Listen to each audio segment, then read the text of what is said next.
जाने कितने दिनों के बाद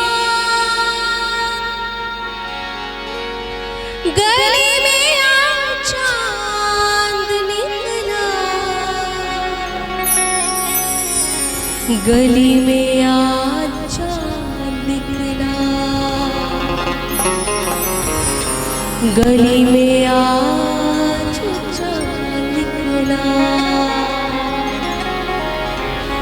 तुम आए तो आया मुझे याद, गली में आज चांद निकला। जाने कितने दिनों के बाद गली में आज चांद निकला। जाने कितने दिनों के बाद गली में आज चांद निकला, गली में आज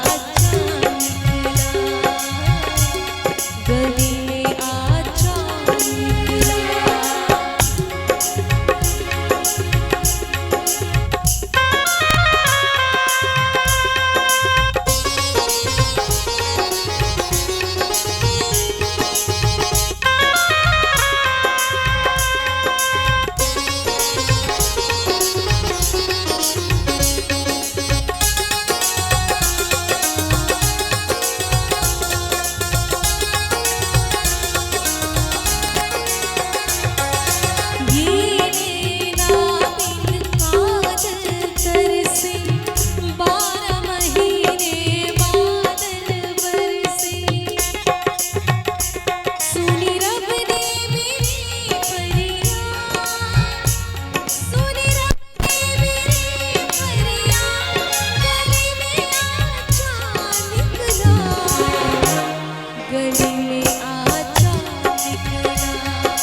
गली में आज चांद निकला।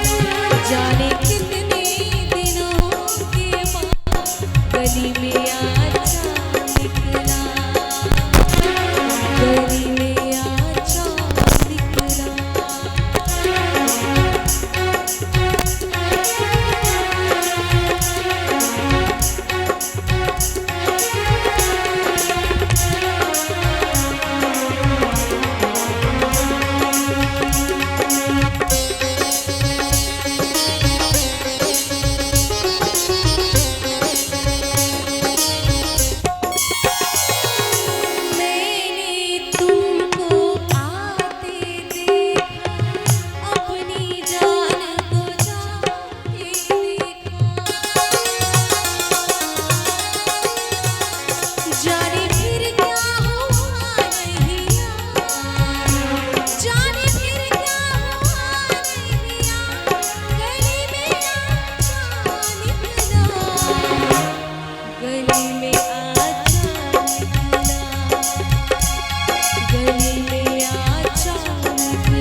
गली